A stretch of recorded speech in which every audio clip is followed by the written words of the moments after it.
기도도 하고 예배도 드리고 나름 열심히 믿음 생활을 하는데도 마음 한구석은 여전히 불안하지요.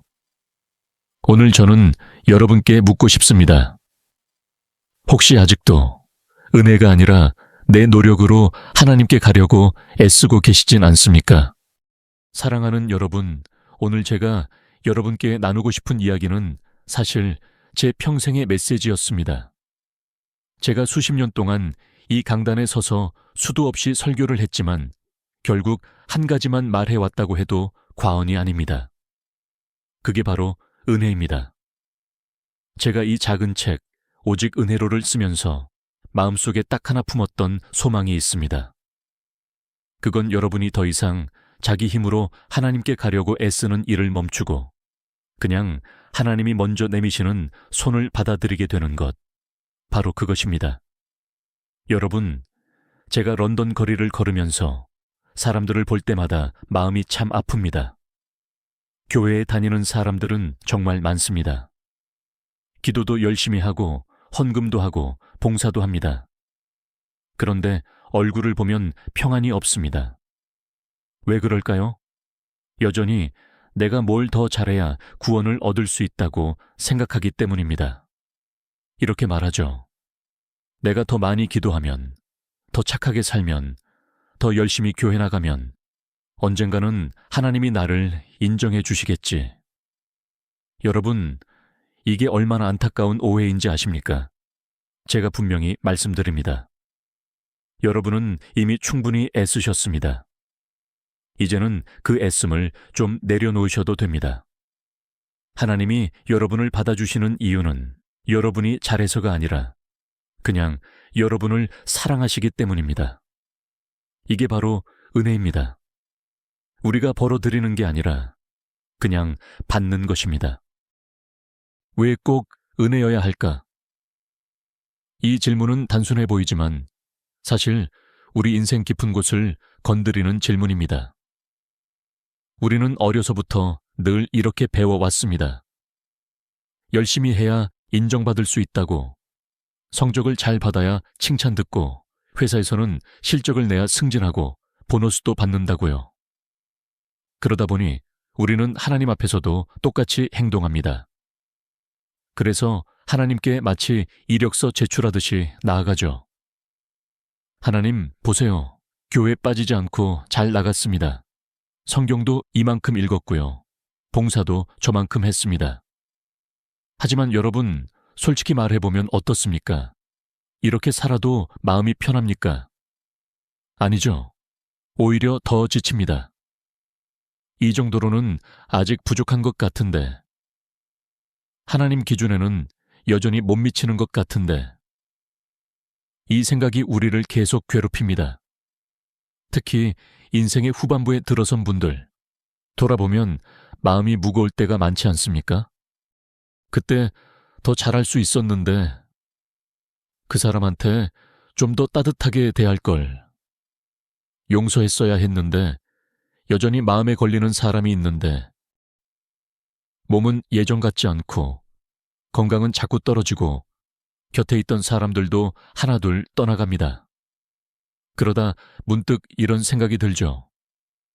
나는 정말 하나님 앞에 설 자격이 있을까? 나는 과연 구원받을 만한 사람인가? 사랑하는 여러분, 바로 이 질문 때문에 제가 이 메시지를 전하는 것입니다. 제가 분명히 말씀드리겠습니다. 여러분이 자격이 있어서가 아닙니다. 하나님이 은혜로우신 분이시기 때문입니다. 여러분의 과거가 아무리 어둡고 실수가 아무리 크고 연약함이 아무리 깊어도 하나님의 은혜는 그 모든 것보다 큽니다.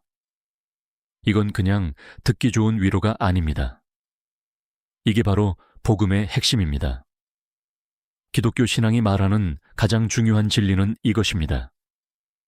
우리는 스스로를 구원할 수 없습니다. 아무리 노력해도, 아무리 착하게 살아도, 아무리 종교적인 의식을 잘 지켜도 우리는 우리 자신을 하나님 앞에서 의롭게 만들 수 없습니다. 그래서 어떤 분은 이렇게 말하실 수도 있습니다. 목사님, 그건 너무 절망적인 얘기 아닌가요? 그러나 저는 이렇게 대답합니다. 아닙니다. 오히려 이게 가장 희망적인 소식입니다. 왜냐하면 그 말은 곧 이제 내가 나를 증명하려고 죽도록 애쓰지 않아도 된다는 뜻이기 때문입니다. 제가 비유 하나 들어볼게요. 어떤 사람이 물에 빠져 허우적거리고 있습니다.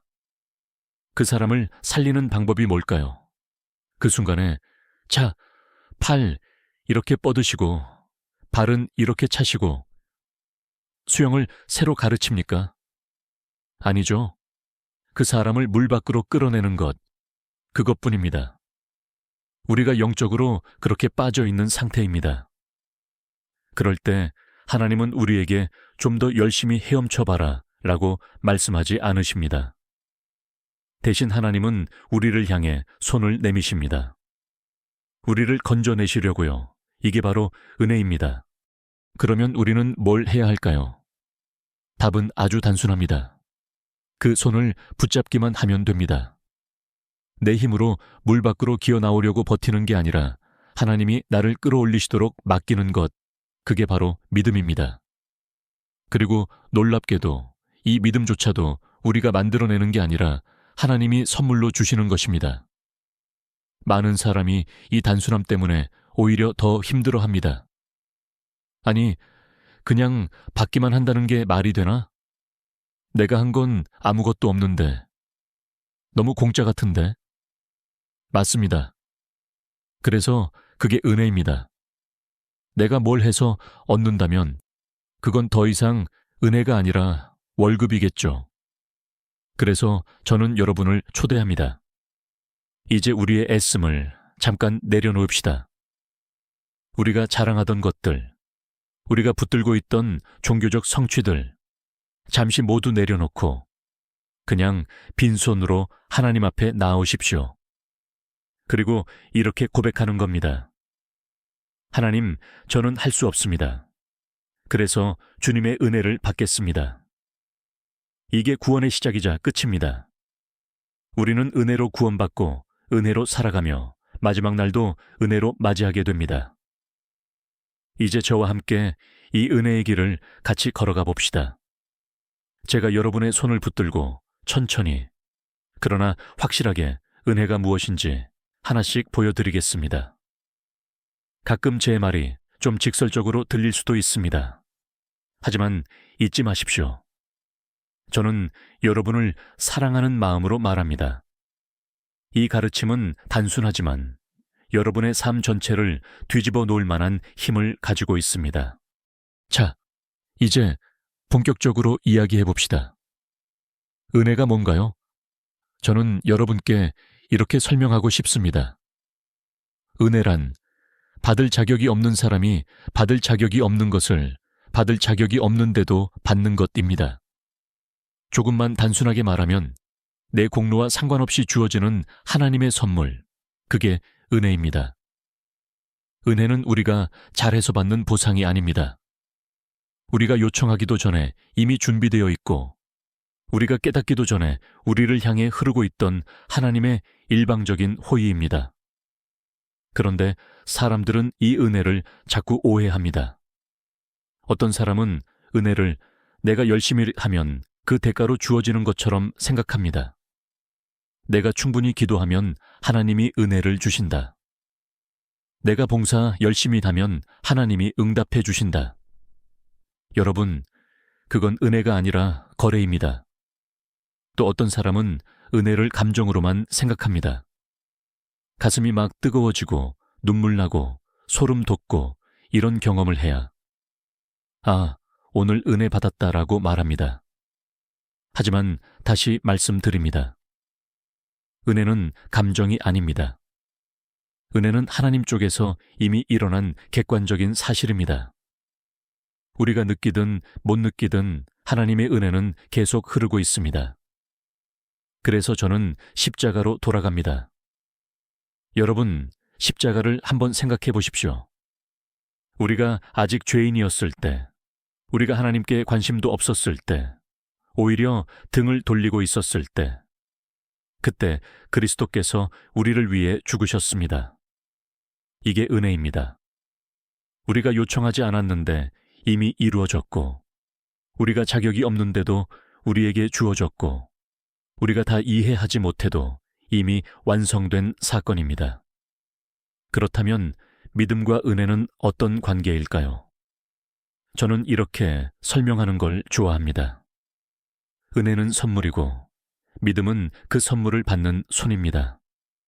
손이 깨끗하냐, 더럽냐, 강하냐, 약하냐가 중요한 게 아닙니다. 정말 중요한 건 그 손을 뻗느냐, 안 뻗느냐입니다. 그래서 어떤 분이 이렇게 말합니다. 목사님, 제 믿음은 너무 약한 것 같습니다. 저는 의심도 많고 확신도 부족합니다. 그럴 때 저는 이렇게 대답합니다. 괜찮습니다.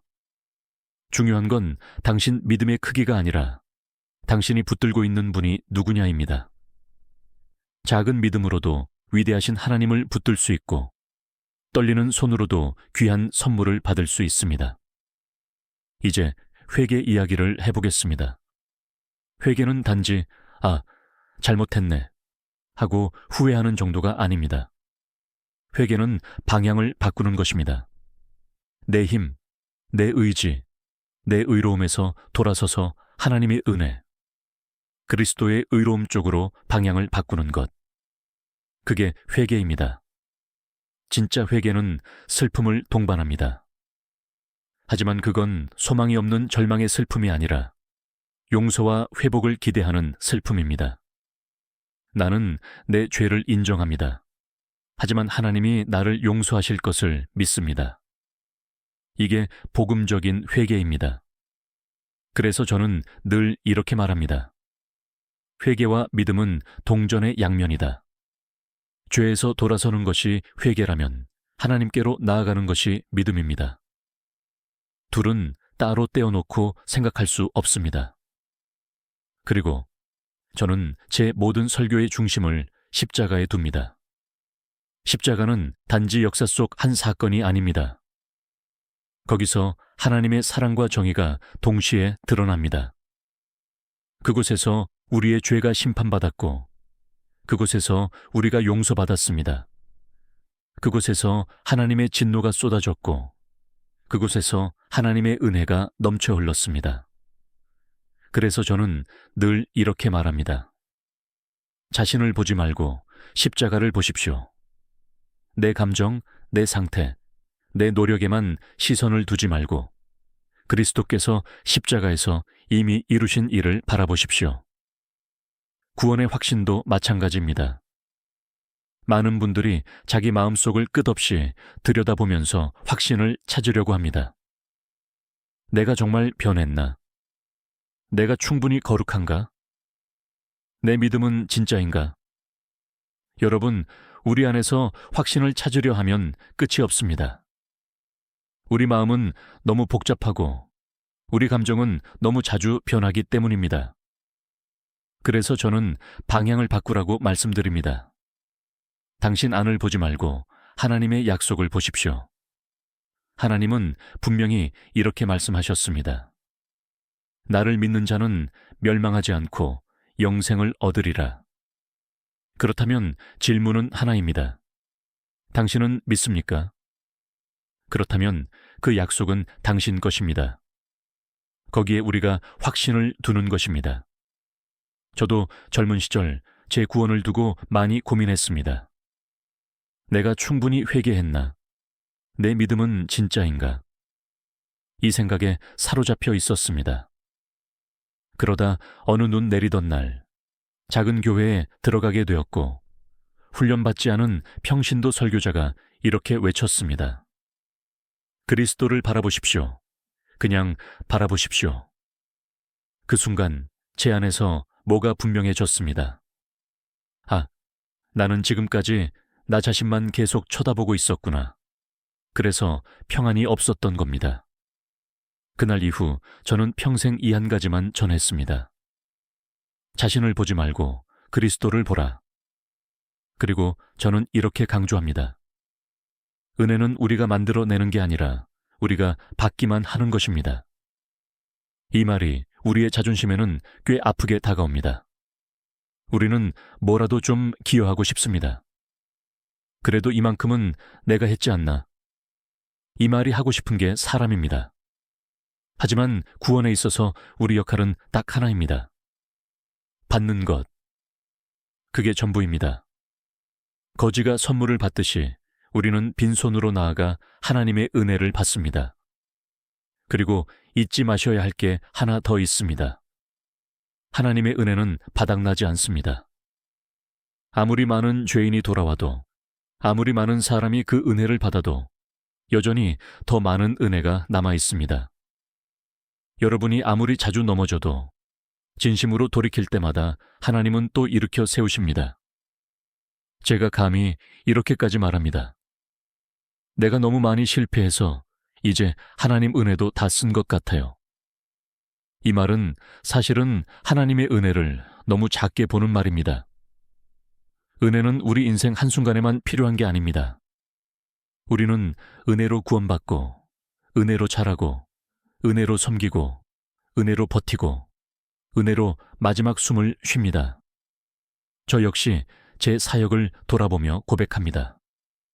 제가 했던 모든 일들은 결국 은혜의 결과였습니다. 그래서 저는 저 자신을 자랑할 수 없습니다.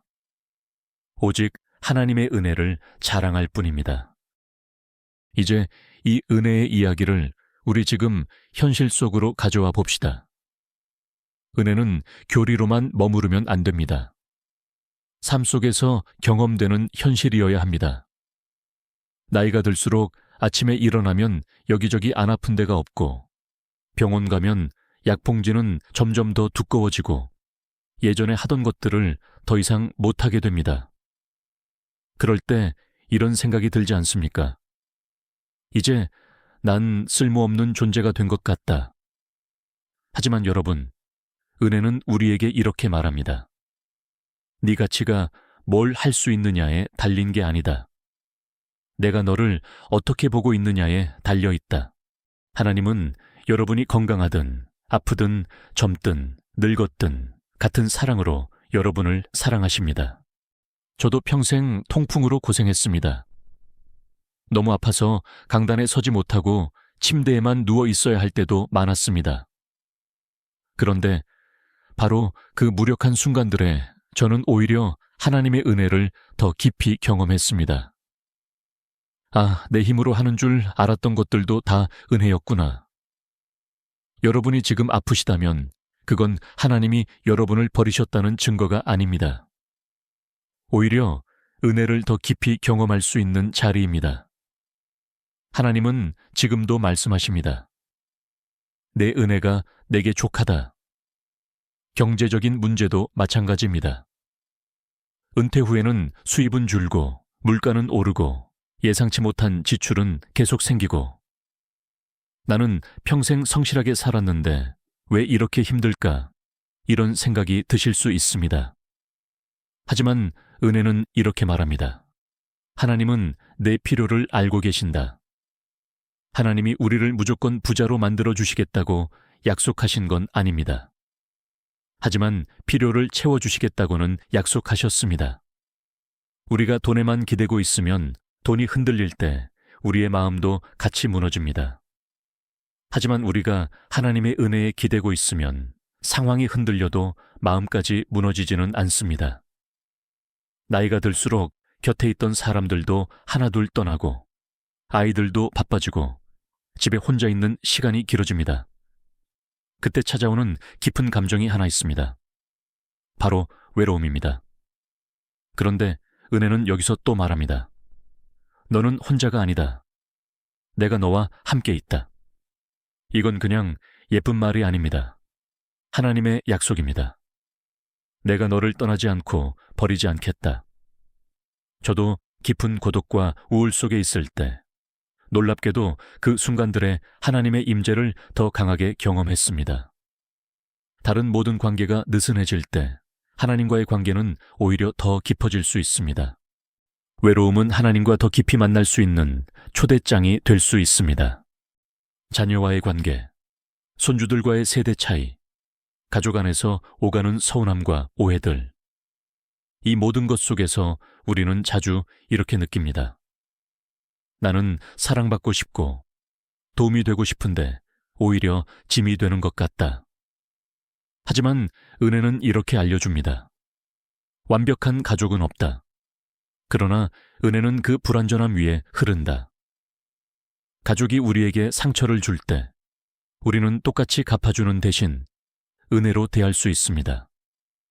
비난 대신 축복으로, 원망 대신 기도로, 포기 대신 기다림으로. 이건 우리 힘으로는 안 됩니다. 그래서 은혜가 필요한 것입니다. 오랫동안 믿어왔는데도 어느 날 이런 생각이 스멀스멀 올라올 수 있습니다. 정말 하나님 계신가?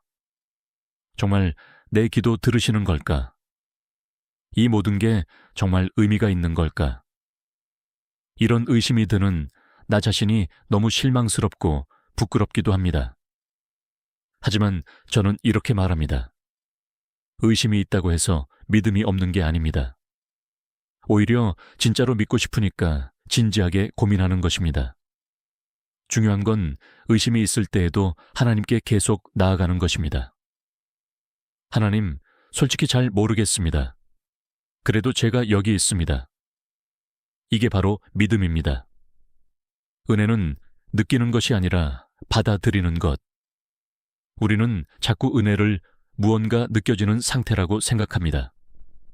그래서 감동이 없으면 오늘은 은혜 못 받았네 라고 말합니다. 하지만 다시 한번 말씀드립니다. 은혜는 감정이 아니라 하나님의 행동입니다.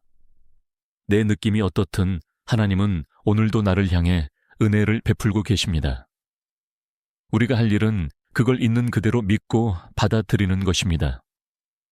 마치 아이가 부모의 사랑을 다 이해하지 못해도 그 사랑 안에서 안전하게 자라듯이 우리도 하나님의 사랑을 다 느끼지 못해도 그 사랑을 믿고 그 안에서 살아가는 것입니다. 어떻게 하면 매일매일 은혜 가운데 산다고 말할 수 있을까요? 제가 몇 가지를 권하고 싶습니다. 아침에 눈 뜨자마자 이렇게 고백하기, 오늘도 하나님의 은혜로 삽니다. 내 힘이 아니라 주님의 은혜로 이 하루를 살겠습니다.